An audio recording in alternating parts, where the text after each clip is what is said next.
శబ్దం ప్రైలడ్ హల్లెలూయా. అందరం శబ్దం ప్రైలడ్ హల్లెలూయా. దేవుని నామానికి మహిమ కలుగును గాక.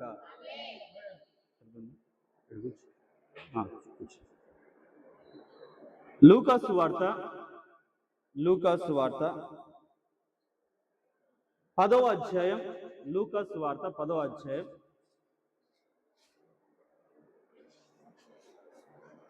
5వ వచనం నేను చదువుతాను చూడండి. త్రోవలో ఎవరికైనాను కుశల ప్రశ్నలు అడగవద్దు. మీరు ఏ ఇంటికి అయినను ప్రవేశించినప్పుడు ఈ ఇంటికి సమాధానము అగునుగాక అని మొదట చెప్పుడు. దేవునికి స్తోత్రం. హల్లెలూయా. శబ్దం ప్రేల హల్లెలూయా. దేవుని యొక్క మహాకృప కనికరుని బట్టి ఈ 2026వ సంవత్సరం 6 నెలల తర్వాత ఈ 7వ నెలలో మన యొక్క సంఘ పక్షాన దేవుడు కొన్ని కార్యక్రమాలను ప్రారంభించడానికి దేవుడు ప్రేరేపించాడు. దేవునికి స్తోత్రం. హల్లెలూయా. వాటిలో మొట్టమొదటిది ఆ టెలిఫోన్ కాన్ఫరెన్స్ ద్వారా ఎవరి ఇళ్లలో వాళ్ళు ఉండి 1 గంట భారం కలిగి ప్రార్థించడం. దేవునికి స్తోత్రం. హల్లెలూయా. ఆ విధంగానే రెండవది ఈ వారంలో ఒక ఇంట్లో గృహ కూడికలో మనం కూడుకొని ఆ కుటుంబాన్ని ఆదరించి బలపరిచి ఆ కుటుంబ పక్షాన ప్రార్థించడం. దేవునికి స్తోత్రం. హల్లెలూయా. మూడవది ఈ నెల ఆఖరిలో చివరిలో జూలై 31వ తారీఖున స్వస్థత విడుదల ఉపవాస ప్రార్థన ప్రారంభిస్తూ ప్రతి శుక్రవారం రాత్రి దాన్ని కంటిన్యూ చేయాలని సంఘంలో చెప్పాం. దేవునికి స్తోత్రం. హల్లెలూయా. 3 ప్రాముఖ్యమైన కార్యక్రమాలు దేవుని నా మహిమార్థమై సంఘ క్షేమార్థమై దేవుడు జరిపించుకున్నట్టుకు దేవుడు ప్రేరేపించాడు. అందుని బట్టి సమస్త మహిమ ఘనత ప్రభువైన యేసుక్రీస్తు నామమునకు చెందును గాక. అయితే ఈరోజు ఈ మొట్టమొదటి ఈ గృహ కూడికలో గృహ కూడిక యొక్క ప్రాముఖ్యతను మనం అర్థం చేసుకోగలిగితే ప్రతి వారం సంఘాన్ని చేర్చుకోవడానికి ఇష్టపడతారు. దేవునికి స్తోత్రం. హల్లెలూయా. ఆ ప్రాముఖ్యత మనకు అర్థం కాకపోతే అది చాలా భారంగాను కష్టంగాను ఇంకేం పనిలేదా, ఉన్న ఒక్కరోజు కూడా ఈ విధంగా మమ్మల్ని చంపుతాడా, 7 గంటలకి అంటే ఎప్పుడు వంట చేసుకొని ఎప్పుడు రావాలి, మళ్ళీ పోనీ భోజనాలు కూడా లేవన్నారు కదా, అంటే ఇంకా నిద్రపోయేది లేదు. 1:30 2 గంటలకి ఇంటికి వస్తే 2 గంటల నుంచి మళ్ళీ నైట్ కోసం వంట వండుకొని మళ్ళీ 7 గంటలకు రావాలి. దేవుని స్తోత్రం. హల్లెలూయా.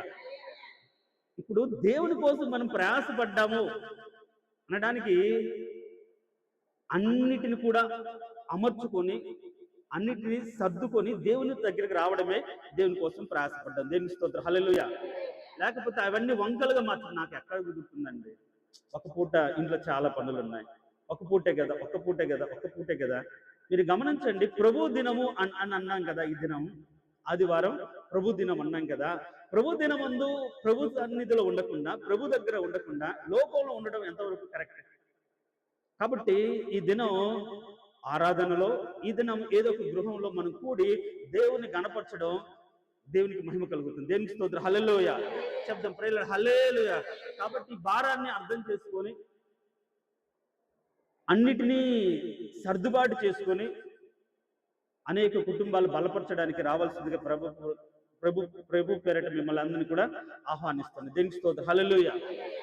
గమనించండి, ఒక దైవదాసు, దేవుని నమ్మిన బిడ్డ, దేవుని ఎరిగినటువంటి, దేవునితో సహవాసం చేస్తున్నటువంటి ఆయన శిష్యులతో దేవుడు చెప్పిన కొన్ని మాటలు ఈరోజు నేను మీతో పంచుకోవాలని ఆశపడుతున్నాను. ఈ కూడికలో మొదటి వచనం కానీ చదవగలిగితే చూడండి ఏమంటుంది. అటు తర్వాత ప్రభు 70 మంది ఇతరులను నియమించి తాను వెళ్ళబోవు ప్రతి ఊరికి ప్రతి చోటికి తనకంటే ముందుగా ఇద్దరిగా పంపాను. దేవునికి స్తోత్రం. హల్లెలూయా. అంటే దేవుడు ఒక కుటుంబాన్ని దర్శించాలి అంటే దానికంటే ముందు ఎవరు వస్తారు కుటుంబానికి? అర్థమవుతుంది నా మాటలు? దేవుడు నియమించాడు శిష్యులను. దేవుని శిష్యుల విషయంలో మొట్టమొదటిగా 500 మంది అని శిష్యులుగా ఏర్పడి, వారిలో ఈయన బోధ కఠినము, ఈయన మాట చాలా కఠినంగా ఉంది, ఎలా ఉంటారు, నా శరీరం తినమంటాడు, నా రక్తం తాగమంటాడు, ఇదేంటి అని ఆత్మీయమైన అర్థాన్ని వాళ్ళు అర్థం చేసుకోలేక వెళ్ళిపోయారు. చివరికి 70 మంది మిగిలారు. ఈ 70 మంది కూడా దేవుడు ఒక ఉన్నతమైన కృపనిచ్చాడు. తర్వాత ఆ 70 మందిలో కూడా చివరికి 12 మందే మిగిలారు. దేవునికి స్తోత్రం. హల్లెలూయా చెప్దాం. హల్లెలూయా. ఎన్నో వేల మంది వాక్యం విన్నా, ఎన్నో వేల మంది, లక్షల మంది దేవుని ద్వారా స్వస్థత పొందిన, దేవుని దగ్గరికి వచ్చిన ఆయన దగ్గర నిలబడింది చాలా తక్కువ మంది. ఆయనతో కూడా ఉన్నది చాలా తక్కువ మంది. కాబట్టి వచ్చిన వాళ్ళందరూ ఉంటారని, వచ్చిన వారందరూ కూడా ఆయనతో కూడా ఉంటారని మనం చెప్పడానికి లేదు. శిష్యులే చాలా మంది వెళ్ళిపోయి చివరికి 12 మంది ఉన్నారు. ఈ 70 మంది గురించి ఓన్లీ ఈ లూకాసు వార్తలే మనం చదువుతాం. మత్తయి వార్త 10వ అధ్యాయం చూస్తే 12 మంది అని ఆయన అక్కడ రాస్తాడు. దేవుని స్తోత్రం. హల్లెలూయా. అంటే వెళ్ళిపోయిన వారితో ఒక ప్రస్తావన లేకుండా దేవుని కోసం ప్రయాసపడి, దేవుని కోసం నిలబడి, దేవుని నామాన్ని గణపరిచింది 12 మంది అని ఉద్దేశంతో మత్తయి వార్తలో మత్తయి గారు ఏం రాస్తాడు, 12 మంది శిష్యులను అని చెప్తాడు. దేవుని స్తోత్రం. హల్లెలూయా. సో ఒక గృహాన్ని దేవుడు దర్శించాలి అనుకున్నప్పుడు ముందు దేవుడు రావట్లేదు. దేవుడు రాకుండా ఏం చేస్తున్నాడు? మనం చదివిన ఆ మాటలో, తాను వెళ్ళబోవు ప్రతి ఊరికి, ప్రతి చోటికి తనకంటే ముందు, దేవునికి స్తోత్రం. హల్లెలూయా. ఏంటంటే తనకంటే ముందు, తనకంటే ముందు ఇద్దరిని, అంటే దైవ సేవ, ఆయన నియమించిన వారిని పంపుతాడు. ఆయన నియమించిన వారిని పంపుతాడు. ఆ నియమించిన వారిని పంపినప్పుడు మనం ఎలా రిసీవ్ చేసుకున్నాం అనే దాన్ని బట్టి ఆశీర్వాదం ఉంటుంది. దేవుని స్తోత్రం. హల్లెలూయా. అంటే ఈ కుటుంబాన్ని దేవుడు దర్శించాలి అనుకున్నప్పుడు మొట్టమొదటిగా ఆ కుటుంబానికి దేవుడు ఎవరిని పంపుతాడు? దేవుడు నమ్మినటువంటి తన దాసులను, సేవకులను పంపుతాడు. వాళ్ళు ఆ కుటుంబంలోకి వచ్చినప్పుడు ఎవరైతే వారిని ప్రేమతో చేర్చుకుంటారో, ఇప్పుడు పంపించిన తర్వాత వాళ్ళు వచ్చారు. ఒక మాట చదువుతాం చూడండి. 3వ వచనం చదవండి.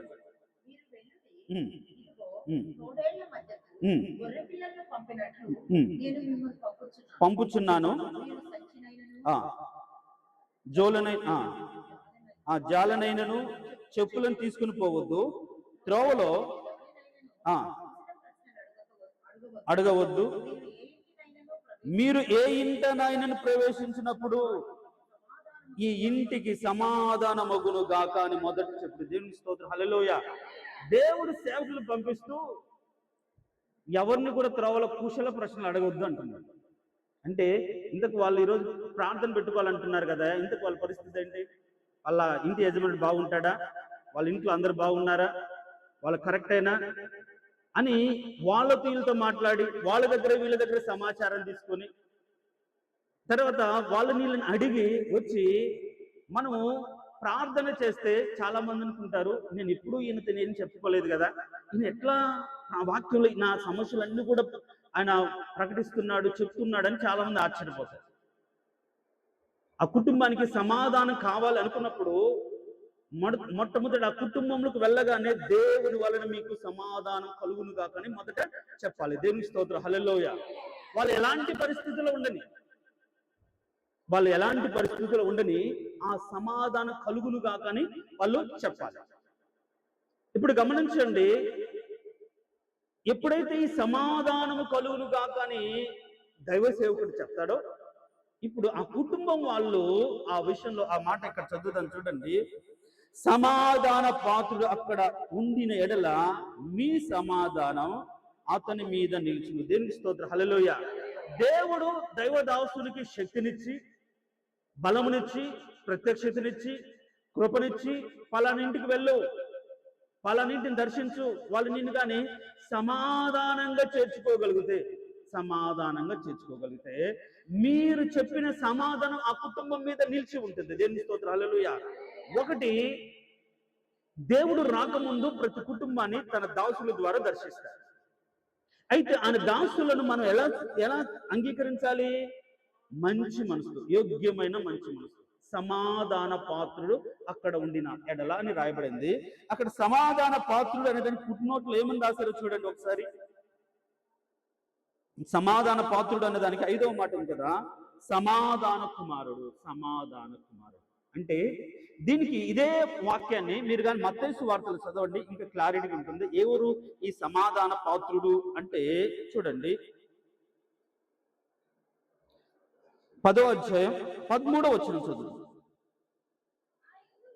ఆ ఇల్లు యోగ్యమైనదైతే మీ సమాధానం దాని మీదకి వచ్చును, అది అయోగ్యమైనదైతే మీ సమాధానము మీకు తిరిగి వచ్చును.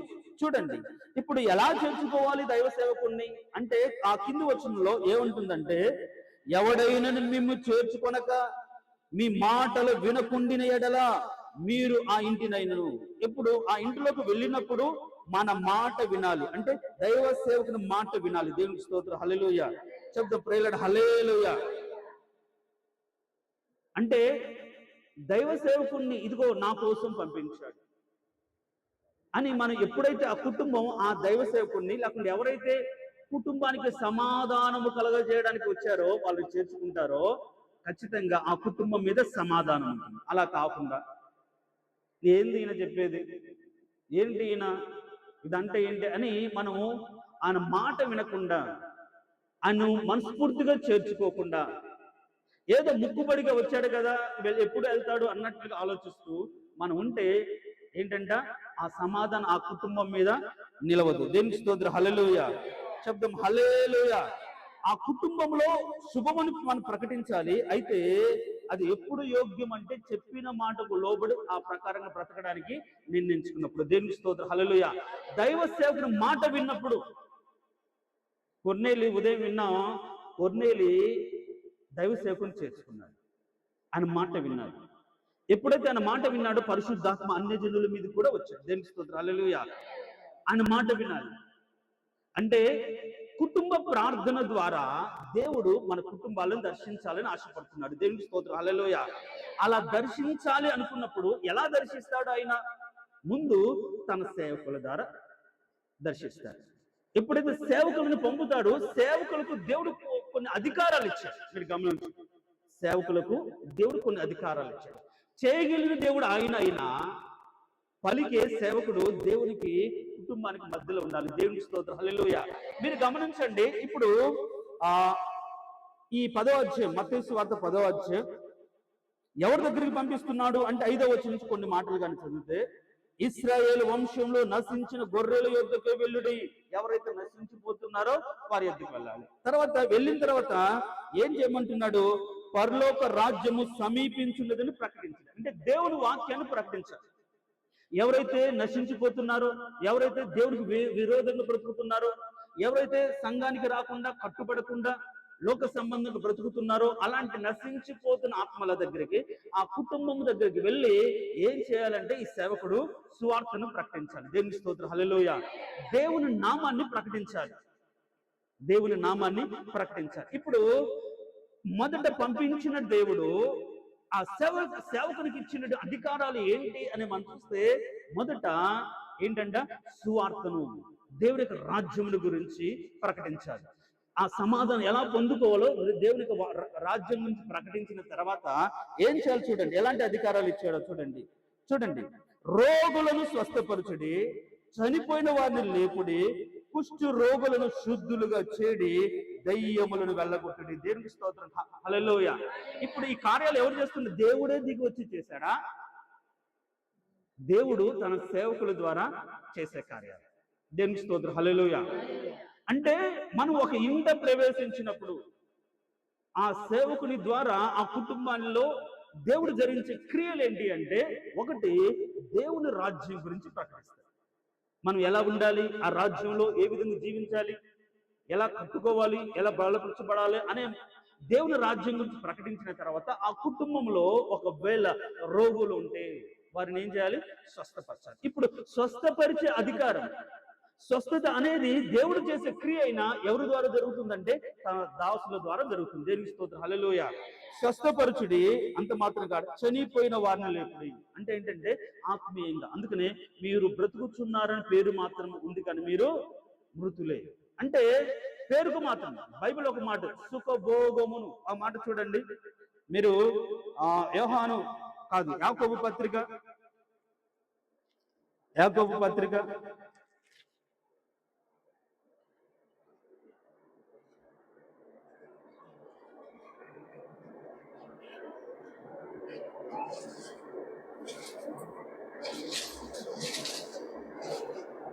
4వ అధ్యాయంలో సుఖభోగం అనుభవించి చచ్చిన దానితో సమానం అనే మాట అక్కడ ఉంటుంది.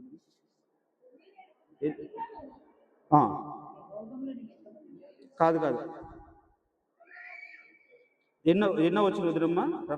5 రెఫరెన్స్ కాస్త గట్టిగా చెప్పండి. 5వ అధ్యాయం 5వ వచనం. అట్లా కాదు, మీరు బ్రతుకుచున్న చచ్చిన వారితో సమానం. సుఖభోగములు అనుభవించిన వారు, సుఖభోగముల కోసం బ్రతుకుతున్నవారు అనే మాట అక్కడ దొరకట్లేదని కాదు, కానీ ఒక మాట ఉంటుంది ఇక్కడ.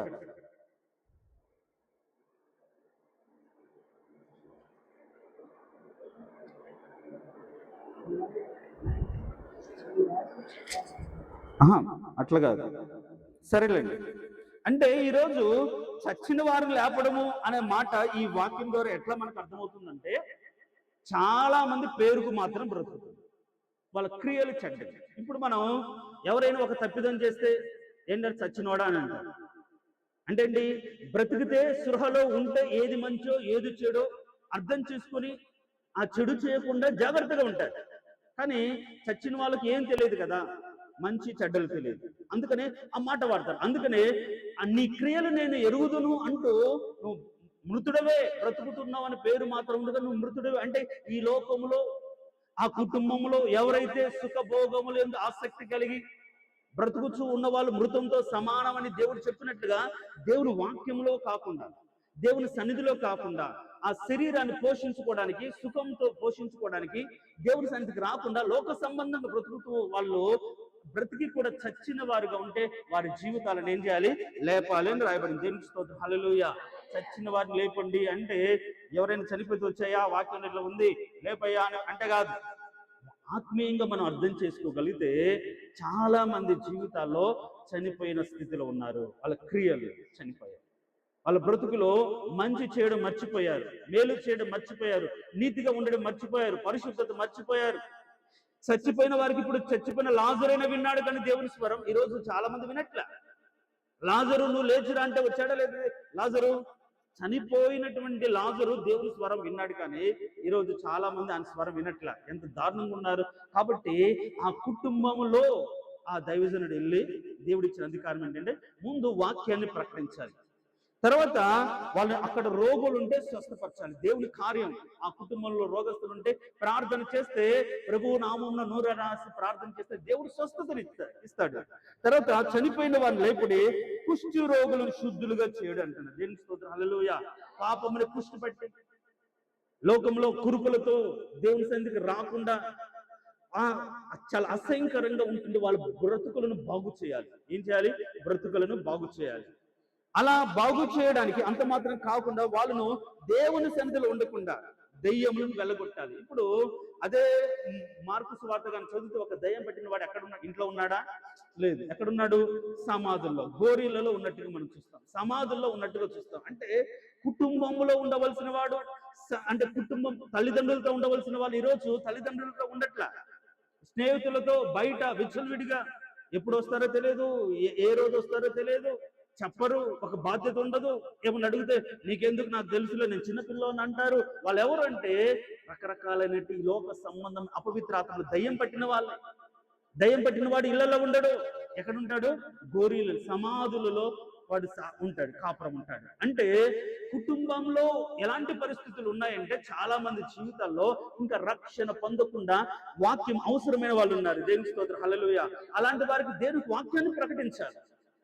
ఆ విధంగానే ఇప్పుడు శారీరక స్వస్థత కావచ్చు, ఆత్మీయ స్వస్థత కావచ్చు, అలాంటి వారిని స్వస్థపరచాలి. దేవుని నామాన్ని బట్టి స్వస్థత గురించి ప్రార్థన చేయాలి. ఆ విధంగానే చనిపోయిన వారుగా ఉన్నవారు, అంటే బ్రతికిండి కూడా చచ్చిన వారిగా బ్రతుకుతున్న వారిని లేపడం. ఇది నీ స్థితి కాదు, నువ్వు ఇలా ఉండకూడదు అని లేపడం. ఎందుకంటే దేవుడు అకృప దైవదాసునికి ఇచ్చాడు. ఇప్పుడు ఎజ్కేలు గ్రంథం 37వ అధ్యాయంలో కనుక మనం చూస్తే ఎండిపోయిన ఎముకలతో ఇప్పుడు దేవుడు లేపాడా, లేకుంటే ఇప్పుడు ఎజ్కేలు లేపాడా? చెప్పండి. ఇప్పుడు అయ్యా ఏంటి ఇక్కడ ఉన్నావు, ఏం చేయాలంటే నాకేం తెలుసు ప్రభు, నువ్వే చేయాలి ఏదన్నా అంటే, అయితే నువ్వు ప్రవచనం ఎత్తి వీటితో మాట్లాడు. ఎప్పుడైతే ప్రవచనం ఎత్తి మాట్లాడాడో ఏం జరిగింది? ఎముకలన్నీ ఒక చోట చేరి మాంసం కూర్చబడి ఒక శరీరం ఒకటి అమర్చబడింది.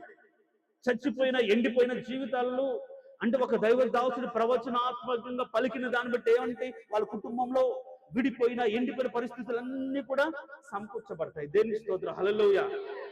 సమకూర్చబడిన తర్వాత కూడా జీవం రాకపోతే ఇంకేంటి ప్రభు అంటే మళ్ళీ ప్రవచనం అన్నప్పుడు, ఆయన ప్రవచనం ఎత్తినప్పుడు జీవాత్మ వచ్చి ఆ శరీరంలో చేరింది. దేవుని స్తోత్రం, హల్లెలూయా. అంటే దేవుడు చేసే కార్యాలను తన దాసుల ద్వారా జరిగించుకుంటాడు. దేవుని స్తోత్రం, హల్లెలూయా. మీరు ప్రార్థన చేసినప్పుడు దేవుడే ఆ కార్యం జరిగించగలిగిన దేవుడు అయినప్పటికీ కూడా, ఇదిగో మా దాసుల ద్వారా జరిగించండి ప్రభు అని మీరు నమ్మాలి, ఎరగాలి, విశ్వసించాలి. దేవుడు దైవదాసులకు ఇచ్చిన అధికారాన్ని మీరు గుర్తించకుండా, మనం అర్థం చేసుకోకుండా, మనం అంగీకరిస్తే, చేర్చుకుంటే దానివల్ల ఉపయోగం లేదు. ఒకవేళ మీరు ప్రతి వారం ఏదో ఒక కుటుంబంలో మనం ప్రార్థన కూడిక పెట్టుకున్నప్పుడు ఎట్లా చేర్చుకోవాలంటే సమాధానకరంగా చేర్చుకోవాలి. దేవుని స్తోత్రం, హల్లెలూయా.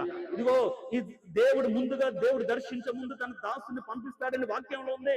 ఈ గృహ కూడిక ద్వారా దేవుడు నా కుటుంబాన్ని దర్శించబోతున్నాడు కాబట్టి తన సేవకుడు నా ఇంటికి పంపాడు అని మనం అర్థం చేసుకుని వచ్చిన ఆ సంఘాన్ని, వచ్చిన వారిని ఏం చేయాలి? సమాధానంగా చేర్చుకోవాలి. దేవుని స్తోత్రం, హల్లెలూయా. సమాధానంగా మనం చేర్చుకున్న దాన్ని బట్టి ఆ ఫలాన్ని మనం పొందుకుంటాం. దేవునికి స్తోత్రం, హల్లెలూయా. అందుకనే చేర్చుకున్న విషయంలో మన విశ్వాసిని చేర్చుకున్న విశ్వాస ఫలం పొందుకుంటాం, ప్రవక్తని చేర్చుకున్న ప్రవక్త ఫలం మనం పొందుకుంటాం. మీకు దానికి చేర్చుకుంటే పొందుకోవడం అనే దాంట్లో ఒక అర్థం ఏంటంటే, ఆ యోగ్యమైన మనసుతో మనం వినడం అంటే అర్థం ఏంటంటే, ఇప్పుడు సుహాసిని విషయంలో చాలా సార్లు వినండి, ఆమె అత్యవసరమైన పరిస్థితుల్లో మేము చిట్టాంటి గారిని అడుగుతాం, లేకపోతే ఆమె చూడ్డానికి వస్తుంది, అయ్యా ఎంఐ కండిషన్లో కాదు, హాస్పిటల్ తీసుకెళ్ళండి అయ్యా, లేకపోతే అక్కడికి వెళ్తే బాగుంటుంది అని చెప్పినప్పుడు, ఏం వెళ్తాం లాంటి, నాకు కుదరదు, ఈ రోజు కుదరదు అని ఆ మాట నిర్లక్ష్య పెట్టి ఉంటే కొన్ని చాలాసార్లు ఇబ్బంది. కానీ పద్ధతి, అనుభవం కలిగినది, అన్ని తెలిసినది, మంచి మాట చెప్పారని అంగీకరించి హాస్పిటల్కి తీసుకెళ్ళింది దాన్ని బట్టి ఎన్నోసార్లు ఆమె జీవితంలో చాలా సార్లు సేఫ్ అయింది. దేవుని స్తోత్రం, హల్లెలూయా. అంటే ఏంటి? ఒక మాట మనం చేర్చుకోవడం అంటే ఆ మాట ప్రకారం పని చేయడం అని అర్థం. దేవుని స్తోత్రం, హల్లెలూయా. అర్థమవుతుందా? అంటే మనం కొందరు స్నేహితులు వస్తారు, మంచి మాటలు చెప్తారు, అవి మనం చేర్చుకోవాలి. మన తోటి సహోదరులు వస్తారు, కొన్ని మంచి మాటలు చెప్తారు, అవి వాటిని మనం చేర్చుకోవాలి. దాన్ని బట్టి కొన్నిసార్లు నువ్వు ఆ రోజు చెప్పిన దాన్ని బట్టి, అలా ఉన్న దాన్ని బట్టి ఈరోజు నేను ఒక స్థితిలోకి వచ్చానని మనకు అర్థమవుతుంది. అంటే ఎవరినైనా సరే మనం చేర్చుకున్న దాన్ని బట్టి ఆ ఫలం పొందుకుంటాం. అయితే అన్నిటికీ మించి దేవుడు అనుగ్రహించిన, దేవుడు నియమించిన సేవకుల ద్వారా అనేకమైన కార్యాలు జరుగుతున్నాయని మనకు ఈ వాక్యం ద్వారా అర్థమవుతుంది. దేవుని స్తోత్రం, హల్లెలూయా. తాను వెళ్ళబో ప్రతి స్థలానికి ఏం చేస్తున్న దేవుడు ముందుగా తన సేవకుని పంపిస్తాడు. అందుకనే ఆ ఇజ్రాయెల్ నడుస్తున్నప్పుడు నేను మీకు ముందుగా నా దూతలు పంపిస్తానంటాడు. దేవుని స్తోత్రం, హల్లెలూయా. అందుకని మన మార్గంలో కూడా వెళ్తుండగా దూతలు ఎత్తి పట్టుకుంటారంట. దేవుడు అలాంటి నియమాన్ని దేవుడు ఏర్పరిచాడు. దేవుని స్తోత్రం, హల్లెలూయా. కాబట్టి మొదట సంఘం ఏం చేయాలంటే, అంటే ఆ కుటుంబం ఏం చేయాలంటే యోగ్యమైన మనసుతో చేర్చుకోవాలి. దేవుని స్తోత్రం, హల్లెలూయా. యోగ్యమైన మనసుతో. అందుకని అంటే ఎవరు ఫలిస్తారనే విషయంలో కూడా అదే 8వ అధ్యాయంలో లూకాసు వార్త చూడండి, 8వ అధ్యాయం 15వ వచనంలో ఒక మాట, మంచి నేల నుండి విత్తనమును పోలిన వాళ్ళు ఎవరనగా యోగ్యమైన మంచి మనసుతో వాక్యం విని దాన్ని అవలంబించి ఓపికతో ఫలించేవారు. దేవుని స్తోత్రం, హల్లెలూయా. మనం ఉదయం కూడా చెప్పుకున్నాం, వినేవాళ్ళు కాదు నీతిమంతులు. ఏంటంట? విని దాని ప్రకారంగా ప్రవర్తించాలి, నేర్చుకుని ప్రవర్తించాలి.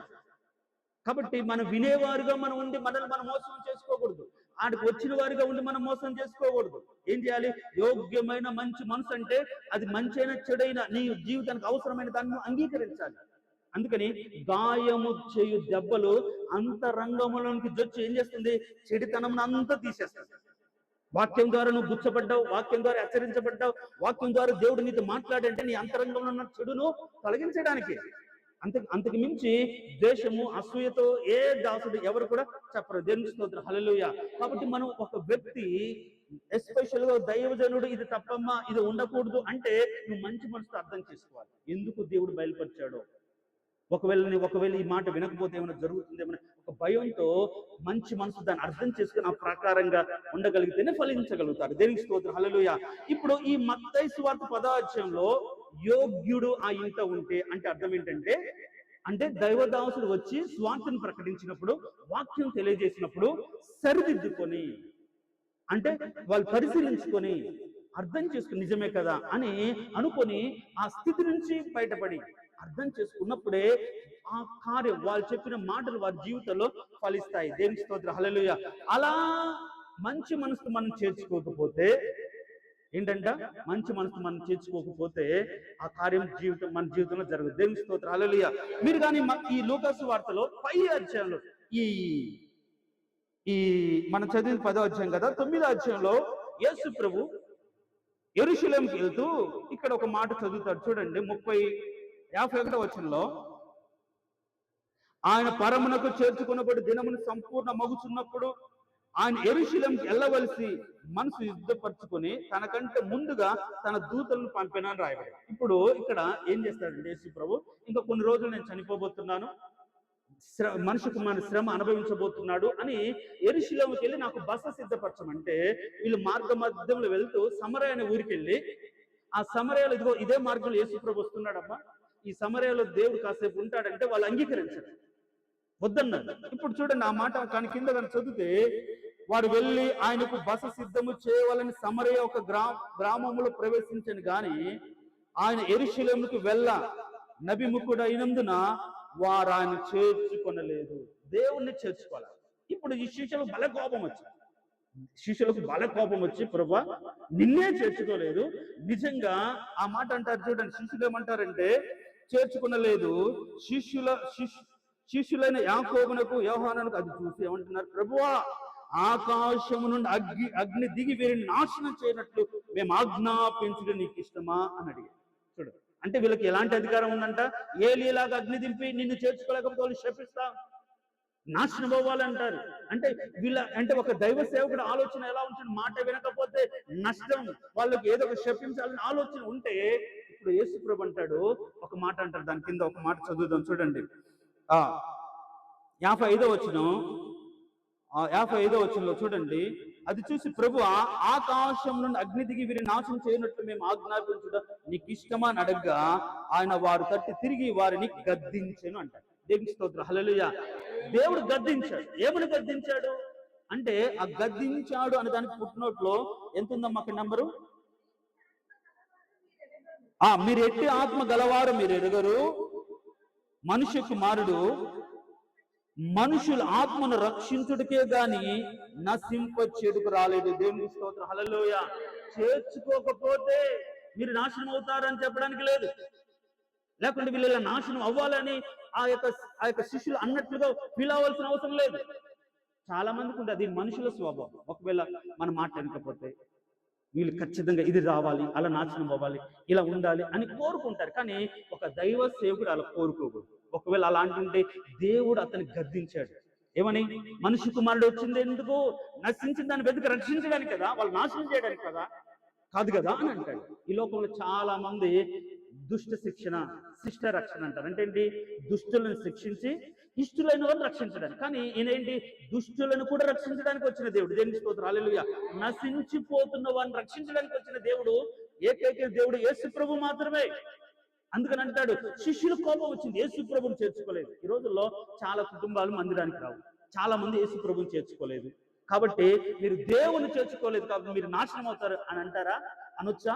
అనకూడదు, తప్పు. అది దేవుడు గద్దిస్తున్నాడు. చాలా మంది అంటారు, నువ్వు ఈ మాట వినకపోతే, నువ్వు రాకపోతే అలా అవుతావు, ఇలా అవుతావు, దేవుడు నీ జీవితాన్ని నాశనం చేస్తే కానీ. ఇవన్నీ కూడా కరెక్ట్. హెచ్చరిక వేరు, హెచ్చరించడం వేరు, గద్దించడం వేరు. అంతేగాని కోరుకోవడం వేరు. వాళ్ళు నాశనం అవ్వాలని కోరుకోవడం. కానీ వీళ్ళ పర్సెప్షన్, వీళ్ళ ఆలోచన మొదట ఎట్లా ఉండేదంటే, యేసు ప్రభుడు చేర్చుకోని వారిని ఏంటి, పరలోకం నుంచి అగ్ని దిగి వచ్చి వాళ్ళు నశింపచేయాలని ఆలోచన, అంత కోపం ఉంది. కానీ ఇప్పుడు ఈయన పంపిస్తున్నప్పుడు ఏమంటున్నాడంటే, ఆ కుటుంబంలో సమాధాన కారకుడు ఉంటే మీ సమాధానం వారి మీద నిలుస్తుంది. ఒకవేళ మీరు అంగీకరించలేదు, మిమ్మల్ని చేర్చుకోలేదు, కాబట్టి మీరు అగ్ని కురిపించాల్సిన అవసరం లేదు. ఇప్పుడు అందరూ చేర్చుకుంటారా? అందరూ కూడా అంగీకరిస్తారా? అందరూ లోపడతారా? అందరు మాట వింటారా? వినరు కదా. కొందరు మాత్రం వింటారు, కొందరు మాత్రం లోపడతారు, కొందరు మాత్రం అర్థం చేసుకుంటారు, మిగతా వాళ్ళందరూ కూడా అపార్థం చేసుకుంటారు. ఇప్పుడు అపార్థం చేసుకున్న వాళ్ళందరి మీద కూడా అగ్ని రావాలని ప్రార్థిస్తామా? అలా కాదు, అలా అసలు చేయకూడదు. అలాంటి ఆలోచన ఉన్నటువంటి శిష్యులను దేవుడు గద్దించంటాడు, ఒకవేళ మిమ్మల్ని చేర్చుకోకపోతే ఆ ఇంట నుండి వచ్చిన తర్వాత, ఆ ఊరు నుంచి వచ్చిన తర్వాత మీ పాద దులిపేసేయండి అంటే. దేనికి స్తోత్రం, హల్లెలూయా.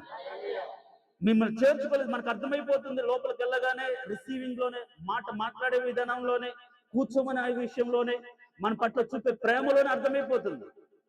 ఒకవేళ మీకు కుదరలేదు అనుకోండి, నాకు కాస్త పని ఉంది, నేను అర్జెంటుగా ఏదో పని ఏదో టెన్షన్లు ఉన్నా, ఈ టైంలో వచ్చారు, ఇంకొకసారి మనం కలుద్దాం, మీరు వెళ్ళండి. మనొకసారి రీసెంట్గా 8:50కి ఒక దైవ సేవకుడు వచ్చారు, ఒక బుక్ పట్టుకున్నాయా, ఇక్కడ ఇక అందరు మాకు తెలుసు, పైన కూడా వెళ్ళి వచ్చాము, ఒక ఏదైనా రాయండి అంటే, నేను చెప్పి నాకు మీకు మాట్లాడేంత టైం లేదండి, ఎంతో పొందిస్తే అదంతా నాకు చెప్పాల్సిన అవసరం లేదు, ఇదిగో మాకు ఇంకా ఏమి రాలేదు, శాలరీ రాలేదు, ఇది మా పరిస్థితి, ఇదిగో ఈ 100 మీరు దగ్గర ఉంచండి. కానీ మేము బుక్స్ కొట్టించి వాళ్ళకి ఇంత ఇక్కడ రాసి ఇంత ఇచ్చామని చెప్పుకున్న పరిస్థితి కాదు, ఏదైనా ఉంటే ఇప్పుడైనా తర్వాత చూద్దామని నైదారంగా చెప్పి కాఫీ ఇచ్చి చిన్న ప్రార్థన చేసి పంపించాం. అంతేగాని ఏమయ్యా నువ్వు ఎవరైనా ఇట్లా చేస్తున్నా, అసలు ఏ ఊరు మీది, ఎవరు మీరు, ఎవరు తెలుసు, అసలు ఇది కరెక్టా, ఇది పద్ధత, ఇవన్నీ మనకు అవసరం. వారితో ఒకవేళ మీకు ఎవరైనా దైవ సేవకుడు వస్తే, మీ ఇంటికి వస్తే, మీకు కుదరకపోతే ప్రేమతయ్యా అప్పుడు టైం లేదు, ఇంకోసారి రండి, అప్పుడు అవకాశం. అంతేగాని ఈయనకి టైం లేదు, వేళ లేదు, పాల లేదు, ఎప్పుడంటే అప్పుడు పడతాడు, ఈయనకంటే ఏం పని లేదు, మాకు పనులు ఉండవు అనే ఆలోచనతో మనం సరే అయ్యా వచ్చారు కదా చిన్న ప్రార్థన చేసుకోండి అని కరెక్ట్ కాదు. వాళ్ళు ఒకవేళ ప్రార్థన చేసినా, ఆ ప్రార్థన పరిశుద్ధమైన పెదవులతో పలికినా నీ జీవితంలో అది క్రియ జరగదు. ఎందుకంటే నువ్వు యోగ్యమైన మంచి మనసు దాన్ని స్వీకరించలేదు కాబట్టి గృహ కూడికలో మీరు అర్థం చేసుకోవాల్సిన ఫస్ట్ పాయింట్ ఏంటంటే, దేవుడు మీ గృహాన్ని దర్శించే ముందు దైవ సేవకులను మీరు పంపిస్తాడు. వారి ద్వారా దేవుడు మీ కుటుంబాల్లో స్వస్థతనిస్తాడు. వారి ద్వారా దయ్యాలు పట్టిన వారిని వదలగొడతాడు. వారి ద్వారా కుటుంబాల్లో జీవోత్సవాలుగా ఉండి దేవుడికి విరోధమైన వారిని దేవుడు లేపుతాడు. ఈ లోక సంబంధమైన రోగంతో, పాపంతో ఉన్నవారిని దేవుడు వాక్యం ద్వారా శుద్ధి చేస్తాడు. ఇవన్నీ కూడా దైవదాంశం ద్వారా క్రియలు. దేవుడు అలాంటి క్రియల ద్వారా అభిషేకించి పంపించాడు. దాని తర్వాత దేవుడు ఆ కుటుంబాన్ని వచ్చి దేవుడు ఆవరిస్తాడు, లేకుంటే ఆశీర్వదిస్తాడు. దేవునికి స్తోత్రం, హల్లెలూయా. కాబట్టి ఈరోజు మనము ఎలా మన కుటుంబ ఆశీర్వాద కుడికిలో సంఘాన్ని చేర్చుకోవాలి. ఒకవేళ ఆ వారం మీకు కుదరలేదు, ఇబ్బంది పడకుండా ఈ వారం మాకు కుదరదు, ఇంకొకరు ఉన్నారు వాళ్ళకి చెప్పండి, ఇంకొక వారం మేము చేసు, అంతేగాని ఇంకా బాధతోనో లేకుంటే అంటే భారంతోనో ఇబ్బందితోనో చేయడం కరెక్ట్ కాదు. దేవునికి స్తోత్రం, హల్లెలూయా. ఎందుకంటే ఇది ఒక రోజుతో పోయేది కాదు కదా, అది మనం కంటిన్యూగా ఈ సంవత్సరం అంతా మనం ఒక్కొక్క కుటుంబాలు చేరుతున్నప్పుడు కొందరు కుదురుతుంది, కొందరు కుదరదు. అలాంటప్పుడు మనము ఆ కూడిక విషయంలో దేవుడి యొక్క సంకల్పాన్ని మనం మర్చిపోయి మనం విరోధం ఆలోచన చేసి శాపాన్ని కొని తెచ్చుకునే వారికి మనం ఉండకూడదనే ఉద్దేశంతో ఈ గృహ కూడికలు మనం కొన్ని అక్షరికలు అర్థం చేసుకోవాలనే ఉద్దేశంతో చెప్తున్నా. దేవునికి స్తోత్రం, హల్లెలూయా. శబ్దం ప్రేల హల్లెలూయా. సేవకుల ద్వారా దేవుడు కొన్ని కార్యాలు జరిగిస్తాడు. ఆయన వచ్చే ముందు వారిని పంపించి వారి ద్వారా ఆ కుటుంబాన్ని దర్శిస్తాడు. దేవునికి స్తోత్రం, హల్లెలూయా. వారి ద్వారా ఆ కుటుంబంలో కొన్ని కార్యాలు జరిగిస్తాడు. కాబట్టి మీరు ఆ కుటుంబానికి వచ్చిన తర్వాత ఈ కుటుంబంలో నా సమస్య ఇది, ఈ కుటుంబం దీని గురించి నాకు ప్రార్థన చేయండి అని చేర్చుకోవాలి. దేవునికి స్తోత్రం, హల్లెలూయా. శబ్దం ప్రేల హల్లెలూయా. కాబట్టి మనం చేర్చుకునే దాన్ని బట్టి సమాధానం మన మీద ఉంటుంది. యోగ్యమైన మంచి మనసుతో చేర్చుకుంటే వారు చెప్పిన ఆ మాటకు లోబడి చేస్తే ఆ క్రియల ఫలం, ఆ ప్రార్థన ఫలం, వారు దేవుని సన్నిధిలో గోజాడిన ఫలం మన బ్రతుకుల్లోకి వస్తుంది. దేవుని స్తోత్రం, హల్లెలూయా. శబ్ద ప్రైజ్ హల్లెలూయా. చూడండి 10వ అధ్యాయం లూకా సువార్త 10వ అధ్యాయం 8వ వచనం.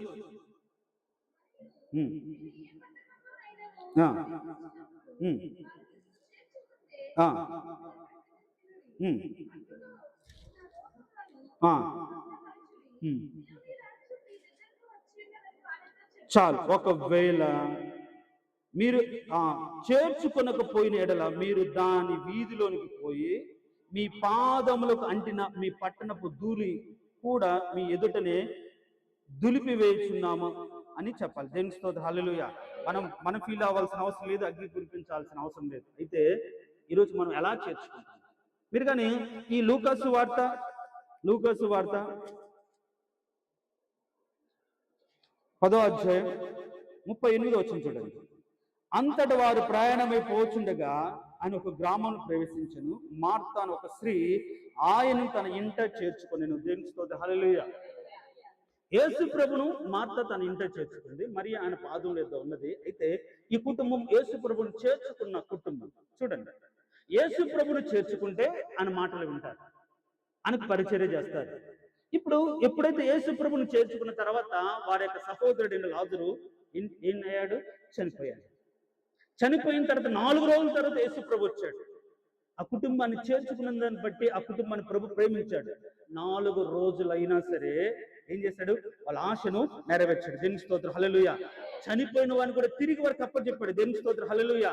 అంటే మన దేవుని చేర్చుకుంటే ఒకవేళ కొన్నిసార్లు మన జీవితంలో కొన్ని ఆలస్యం జరిగినా సరే అన్నిటికంటే అధికమైన మేలు దేవుడు మన జీవితంలో జరిగిస్తాడు. ఆశ్చర్యకరమైన స్థితిలో మన జీవితాలను దర్శిస్తాడు. చూడండి, 4 రోజుల తర్వాత వచ్చాడు. ఇంక ఇప్పుడు ఏం చేస్తాడు అనుకున్నారు, కానీ పేత వస్త్రంతో అతను బయటకు వచ్చేటట్టుగా లాజరుని పిలిచి కట్లు విప్పి పోనిచ్చి మహిమ గల ఆ కుటుంబాన్ని సాక్షాత్కరంగా నిలబెట్టాడు. దేవుని స్తోత్రం, హల్లెలూయా. చేర్చుకుంటే, దేవుని చేర్చుకుంటే ఆ కుటుంబంలోని ప్రతి సమస్యను, ప్రతి ఇబ్బందిని, ప్రతి నష్టాన్ని ఆయన ఏం చేస్తాడు? తీసివేస్తాడు. దేవుని స్తోత్రం, హల్లెలూయా. శబ్దం ప్రైల హల్లెలూయా. ఆయన ఖచ్చితంగా తీస్తాడు. కాబట్టి ఈరోజు మనం ఏం చేయాలి? యేసు ప్రభువును చేర్చుకోవాలి. రెండవది, మీరు కానీ రాజుల 2వ గ్రంథం 4వ అధ్యాయం 8వ వచనం చదువు.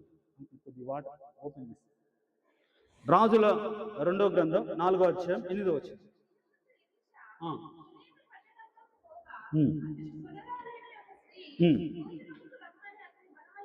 చాలు. దాని కింద ఆ దైవజనుల గురించి ఒక మాట చదవమ్మా. తన భర్తతో చెప్పిన మాట.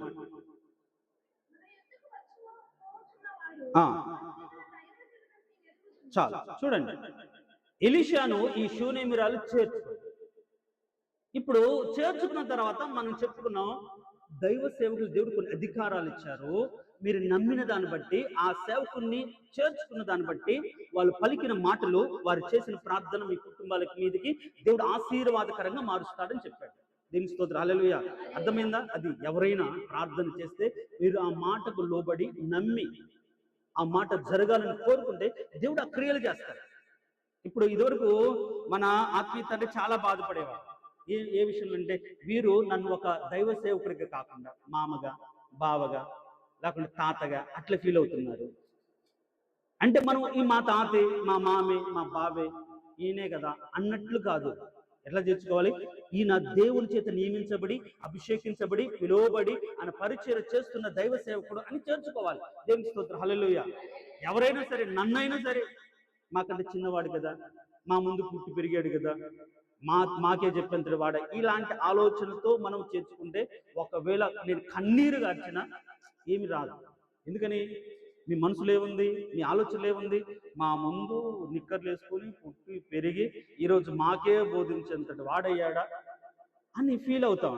ఒకవేళ లేదు, నన్ను దేవుని కృపను బట్టి అలాంటి ఆలోచన ఎవరికి లేదు. దేవుని స్తోత్రం, హల్లెలూయా. ఆ ఆలోచన ఉంటే అది వేరుగా ఉండేది. దేవుడు నన్ను మీరు అందరు ప్రేమించి గౌరవిస్తున్నారు. అందుని బట్టి మీ అందరికి కూడా కృతజ్ఞతలు చేస్తున్నారు. దేవుని స్తోత్రం, హల్లెలూయా. అలాంటి భావంతో మా మామ, మా అన్న, మా బావ అన్నట్టు మనం చేర్చుకోవాలి. దైవదాసుడు అని చేర్చుకోవాలి. దేవుని స్తోత్రం, హల్లెలూయా. అప్పుడు మాత్రమే దైవదాసుని ద్వారా పలికిన మాట నెరవేర్చబడుతుంది. కానీ మీ బావ పలికితే, మీ మామ పలికితే, మీ తాత పలికితే కాదు. అలా మీరు ఫీల్ అవుతే కాదు. చెప్తున్నాను, అర్థం చేసుకోండి. మీరు దైవదాసుడిగా మీరు అంగీకరించినప్పుడే దేవుడు కార్యాలు చేస్తాడు. అంతేగాని మీ అన్నగానో, మీ తమ్ముడు గారో, లేకుంటే మీ మరిదిగానో ఇంకొక విధంగా మనం అంగీకరిస్తే కార్యాలు జరగవు. చాలా మంది జీవితాల్లో ఆ కార్యాలు జరగలేకపోవడానికి గల కారణం ఏంటంటే, దైవదాసుడు అనే ఆలోచనతో అంగీకరించకపోవడం, ఆయన ఆ ఆలోచన బట్టి లోబడకపోవడమే. కాబట్టి మనము దైవదాసుని ఎరిగి లోబడితే దేవుడు వారి ద్వారా కొన్ని కార్యాలు జరిగిస్తాడు. ఇప్పుడు ఈ షూనేమిరాయిల జీవితంలో ఒక లోటు, ఇప్పుడు ఆ లోటు ఈ దైవదాసుని ద్వారా తీర్చబడింది. ఆమెకు సంతానం లేదు, దేవుడు సంతానం అనుగ్రహించాడు. దేవుని స్తోత్రం, హల్లెలూయా. ఇప్పుడు ఈ సంతానం వారికి దేవుడు ఎట్లా ఇచ్చాడు? ఆమె దైవదాసుని చేర్చుకున్న దాన్ని బట్టి, దైవదాసుని చేర్చుకున్న దాన్ని బట్టి, అంటే యేసు ప్రభును చేర్చుకున్న దాన్ని బట్టి, వారి సేవకులు చేర్చుకున్న దాన్ని బట్టి కొన్ని కార్యాలు మన జీవితాలు జరగడానికి ఒక క్రమాన్ని దేవుడు ఏర్పాటు చేశాడు. ఈ క్రమాన్ని మనం అర్థం చేసుకోవాలి, ఈ క్రమాన్ని మనం అలవాటు చేసుకోవాలి. దేవుని స్తోత్రం, హల్లెలూయా. అప్పుడు మాత్రమే మన జీవితాల కార్యాలు జరుగుతాయి, లేకపోతే కార్యాలు జరగవు. ఇప్పుడు అలా కాకుండా గొప్ప కోసమో, లేకుంటే నేను పిలిపించాను చూసారా అన్నట్టు కోసమో మనం కానీ దేవుని చేర్చుకుంటే ఏ కార్యం జరగదు. ఫర్ ఎగ్జాంపుల్, మీరు అదే లూకాసు వార్త 7వ అధ్యాయంలోకి రండి. లూకాసు వార్త 7వ అధ్యాయం, 7వ అధ్యాయంలో 36వ వచనం నుంచి నేను కొన్ని మాటలు నేను చదువుతాను, చూడండి. పరిసయ్యులలో ఒకడు తనతో కూడా భోజనము చేయవలని ఆయన అడిగాడు. ఆయన ఆ పరిసయ్యుని ఇంటికి వెళ్ళి భోజన పంక్తిని కూర్చుండగా. దేవుని స్తోత్రం, హల్లెలూయా. ఇప్పుడు ఈ పరిసయ్యుడు యేసుప్రభు ఎందుకు ఇంటికి రమ్మన్నాడు? ఈ రోజుల్లో చాలా మంది యేసుప్రభుని చేర్చుకుంటారు. బాగా మంచి ఉద్యోగం వచ్చింది, లోకంలో మంచి సొసైటీలో మంచి పేరు ఉంది, కానీ ఉద్యోగం చేసే చోట పేరుంది, కానీ సంఘంలో ఒక పేరు రావాలంటే ఏం చేయాలి? ఏదైనా ఒక చర్చికి వెళ్ళాలి, ఆ చర్చిలో ఏదైనా ఒక పదవి పొందాలి, ఆ పదవిని బట్టి మనం గౌరవించబడాలి. చాలా మంది కోరుకుంటారు, నేను ఈ సంఘంలో ఇలాంటి పెద్దను, ఇలాంటి పరిచర్య చేస్తున్నా అని చెప్పుకోవడానికి చాలా మంది ఆ యేసు ప్రభును ఆ యొక్క స్థితిని వాడుకుంటాడు. ఈ పరిసయ్యుడు కూడా యేసు ప్రభును తన ఇంటికి భోజనం రమ్మన్నాడు. యేసు ప్రభు అందరితో, ఎవరైనా ఎవరింటికైనా వెళ్ళే దేవుడు, ఆయనకు భేదాభిప్రాయాలు ఏముండవు కదా. మనలా అయితే ఈరోజు కొందరు రాబోతున్న రోజుల్లో కొందరు ఇంట్లో గృహ కోల్పెడితే కొందరు రారు, ఎందుకంటే నేను వాళ్ళ ఇంటికి రానులే. ఇది గేట్ ఆఫ్ హెవెన్ అంటే అది ఒక ఫ్యామిలీ, ఒకటే కుటుంబం, అంతేగాని 100 కుటుంబాలు కదా. ఇప్పుడు నీ కుటుంబంలో ఉంటే నీ బిడ్డలు నీ పిల్లలు ఏదైనా చిన్న తప్పిదం చేస్తే భరిస్తావు, వారితో అంటే వాళ్ళు నచ్చకపోయిన వాళ్ళతో కలిసి కుటుంబంగా ఉంటావు. కానీ సంఘంలో వేరే కుటుంబంలో ఏదైనా చిన్న చిన్న అంటే అర్థం చేసుకోకుండా కలిసిపోకపోతే అదేమి ఐక్యత అవుతుంది? అది సోదర ప్రేమ అవుతుంది? కరెక్ట్ గా. కొందరు వస్తారు, కొందరు పెద్ద ఇళ్లలో బాగా ఉన్న వాళ్ళకి వెళ్తారు, కొందరు చిన్న వాళ్ళు లేకుంటే ఉన్నారంటే వాళ్ళ దగ్గర రారు. ఇలాంటి మన భేదం ఉంచుకొని మనం దేవుని పని చేయాలి. ఒక కుటుంబాన్ని దర్శించకూడదు, వాళ్ళది ఏముందలే, వాళ్ళు ఏమి ఇస్తారులే, వాళ్ళు ఏం చేస్తారులే అనుకోకూడదు. అందరు కూడా దేవుని సన్నిధిలో మనం అందరూ కూడా ఈ శరీరంతో కాదు, ఆత్మ పరంగా ఉంటాం, కానీ ఆత్మలమే, కానీ ఈ శరీరదారులం కాదు కదా దేవుని సన్నిధిలో. అర్థం చేసుకోండి, దేవుడు చూసేది ఈ శరీరాన్ని కాదు, ఆస్తిని కాదు, అంతస్తుని కాదు, ఈ శరీరంలో నివసిస్తున్న ఆత్మనే కదా దేవుడు కోరుకునేది. ఈ ఆత్మే కదా దేవుని సన్నిధికి వెళ్ళేది. కాబట్టి ఆ ఆత్మను బట్టి వారిని గౌరవించాలి, వాళ్ళు ఎలాంటి స్థితిలో ఉన్నా సరే. దేవుని స్తోత్రం, హల్లెలూయా. చెప్దాం ప్రేమ, హల్లెలూయా. ఈ రోజు చాలా మంది దేవుని చేర్చుకుంటారు. కారణం ఏంటంటే ఆయన చేర్చుకుంటే సొసైటీలో గౌరవం ఉంటుంది, ఒక పేరు వస్తుంది. నేను కూడా యేసు ప్రభువును మా ఇంటికి పిలిచిన వాడును, మా కుటుంబంలో ఉన్నవాడే, నేను నా ఇంటి వారందరూ కూడా దేవుణ్ణి చేర్చుకున్న వారిని చెప్పుకోవడానికి మాత్రమే పరిసయ్యులాగా యేసు ప్రభువుని చేర్చుకుంటారు. ఇప్పుడు చేర్చుకున్న వాడిని నీళ్ళని ఇచ్చాడా? అదే కదా యేసు ప్రభు క్వశ్చన్ చేస్తాడు, అదే కదా చేస్తాడు. చూడండి, అయితే ఆ ఇంటిలోకి అక్కడ ఒక స్త్రీ ఉంది. ఏముంది మనం చదువుతాం, ఆ ఊరిలో ఉన్న పాపాత్మురాలని ఒక స్త్రీ యేసు పరిసయ్యుని ఇంట ఉన్న భోజనం కూర్చుండని తెలుసుకుని ఒక బుడ్డిలో అత్తరు తీసుకుని వచ్చి వెనుక ఆయన పాదముల మీద నిలబడి ఏడ్చుచు కన్నీళ్లతో ఆయన పాదములు తడిపి తల వెంట్రుకలతో తుడిచి ఆయన పాదం ముద్దు పెట్టుకునేను. దేవుని స్తోత్రం, హల్లెలూయా. చేర్చుకోవడం అంటే అది గొప్ప కోసం, గంట కోసం. ఇప్పుడు పరిసయ్యుడు చేర్చుకున్నాడు, ఈమె కూడా కానీ సమాధానం ఎవరికి వచ్చింది? పాపాత్మురాల స్త్రీ. సమాధానం గల దానివే నువ్వు వెళ్ళు అని దేవుడు ఎవరితో చెప్పాడు? ప్రభు ఎవరితో చెప్పాడు? ఆమెతో చెప్పాడు. కారణం ఏంటి? ఆయన నా పాపం క్షమించేవాడు అని కన్నీటితో దేవుని సన్నిధిలో కన్నీరు కాచి, ఈయనైతే మా ఇంటికి వస్తే చాలు, నేను కూడా సంఘంలో ఒక సభ్యుడినే, నేను కూడా సంఘంలో ఈ సమాజంలో గౌరవించదగిన పొజిషన్లో ఉన్నవాడినే, కాబట్టి యేసు ప్రభు నా ఇంటికి వచ్చాడు అని చెప్పుకోవడానికి చేర్చుకుంటాం. కాబట్టి ఈరోజు దేవుణ్ణి మనం ఎలా చేర్చుకుంటున్నాం? సేవకుని ఎలా చేర్చుకుంటున్నాం? సో సమాధాన పాత్రుడిగా మనం సంఘాన్ని చేర్చుకోవాలి. దేవుని స్తోత్రం, హల్లెలూయా. సమాధాన పాత్రుడు అక్కడ ఉండిన ఎడల మీ శుభం వారి మీదకి వచ్చును అని రాయబడింది. దేవ ఈ కుటుంబాన్ని దీవించండి, ఈ బిడ్డలు దీవించండి, ఆశీర్వదించండి, నెమ్మది ఇవ్వండి అని పలికినప్పుడు ఆశీర్వాదం అనేది ఎట్లా వస్తుందంటే దాన్ని యోగ్యమైన మంచి మనసుతో అంగీకరించి నిశ్చయంగా తన దాసుల ద్వారా పలికిన మాట నా జీవితం నెరవేర్చబడును కాకని హృదయపూర్వక అంగీకరించిన వారి జీవితాల్లో దేవుడు కార్యం చేస్తాడు. దేవుని స్తోత్రం, హల్లెలూయా. సమాధాన పాత్రులుగా మనం ముందుము గాక, దైవ సేవకుని సంఘాన్ని మంచి మనసుతో మనం చేర్చుకుందుము గాక. అందుకని ఆయన పేరట అంటే ఇక్కడి నీళ్ళు ఇచ్చిన వాళ్ళ ఫలం అని ఏమంటారు, పొందకపోరంట. కొన్ని నీళ్ళు ఇచ్చిన ఆయన పేరట. కాబట్టి మనం ఆ క్రియలు మనం చేయగలిగింది, ఆ స్థితిలోకి మనం రావాలి. కాబట్టి ఈ గృహ కూడికలలో మొదట దేవుడు దర్శించడానికి తన సేవకుల ద్వారా ఈ కూడిక ఏర్పాటు చేస్తున్నాడని నమ్మి, దేవుడు వాళ్ళకు ఒక అధికారం ఇచ్చాడు, స్వస్థపరచడానికి, విడిపించడానికి, సమాధానం ఇవ్వడానికి, శుద్ధీకరించడానికి దేవుడికి ఒక అధికారం ఇచ్చాడని నమ్మి వారు చెప్పిన మాటకు లోబడితే ఆ కుటుంబం దీవించదు. లేకపోతే ఎన్ని కూడికలు పెట్టు, ఎన్నిసార్లు ప్రార్థన చేయి, ఎంతగా ప్రార్థన చేయి, దేవుడు అక్రియ చేయడు. అదే ఎన్నోసార్లు చెప్తాను కదా, సమయంలో సంఘం గురించి ఇజ్రాయెల్ ప్రజలను ప్రార్థించలేదా? ప్రార్థించాడు. కానీ ఎందుకు వాళ్ళకి విడుదల దొరకలేదు? వాళ్ళు మార్చుకోలేదు కాబట్టి. 20 సంవత్సరాల దుఃఖంతో ఉన్నప్పుడు మీరు మార్చుకోండి, దేవుడి వైపు తిరగండి అన్నప్పుడు వాళ్ళు తిరిగిన తర్వాత ఇప్పుడు సమయంలో ప్రార్థన దేవుడు విన్నాడు. దేవుని స్తోత్రం, హల్లెలూయా. చెప్తాం ప్రైజ్, హల్లెలూయా. మీరు సంఘానికి వెళ్తున్నారు, ఆ సంఘంలో దేవుడు కార్యాలు చేస్తున్నాడు కదా. మా కుటుంబంలో ఎందుకు జరుగుతున్నాడంటే నీ కుటుంబం మార్చుకుంటే కదా. నువ్వు ఏం మార్చుకున్నావు? ఏమి ఎక్కడ లోబడ్డావు? ఏం తెలుసుకున్నావు? ఏమీ మారకుండా నీ బ్రతుకు కూడా మారు. యేసు ప్రభు అని ఒప్పుకున్నవాడు ఏం చేయాలి? దుర్నీతి నుంచి తొలగిపోవాలి. ఒప్పుకోవడం అంటే అది అని తెలుసయ్యా అని కాదు, ఒప్పుకుంటే తొలగిపోవాలి. అది ఒప్పుకోదు. ఒప్పుకొని కూడా అదే స్థితిలో ఉంటే ఎట్లా జరిగిపోతాయి కార్యాలు? జరగదు. కాబట్టి మనము మంచి యోగ్యమైన మంచి మనసుతో సంఘాన్ని చేర్చుకోవాలి. దేవునికి స్తోత్రం, హల్లెలూయా. చెప్దాం హల్లెలూయా. సో అలా మంచి మనసుతో చేర్చుకుంటే ఆ సమాధానం ఆ కుటుంబాల మీద ఉంటుంది. దేవునికి స్తోత్రం, హల్లెలూయా.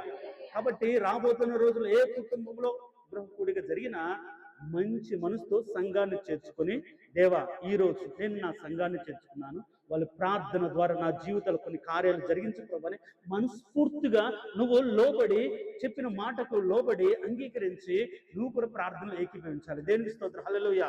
చెప్దాం హల్లెలూయా. కాబట్టి గృహ కూడికలను అంటే ఒక కుటుంబాన్ని దర్శించడానికి దేవుడు సేవకులు ఎందుకు పంపుతాడంటే ఆయన దర్శించే ముందుగా, ఆయన వెళ్ళడానికి ముందుగా తన సేవకులను తాను నియమించిన సేవకులు, తాను నిర్దేశించిన సేవకులు, ఎవరంటే వాళ్ళు కాదు, తాను నియమించి ఏర్పరచుకొని ప్రత్యేకించి అధికారం ఇచ్చి పంపించిన వారిని మనం చేర్చుకోవాలి.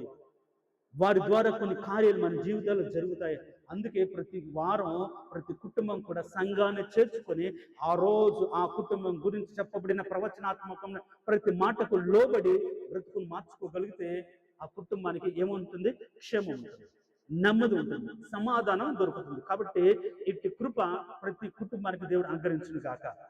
యోగ్యమైన మంచి మనసుతో సంఘాన్ని ప్రతి కుటుంబం చేర్చుకును గాక. తలలు వంచండి, ప్రార్థన చేసుకుందాం. తలలు వంచినప్పుడు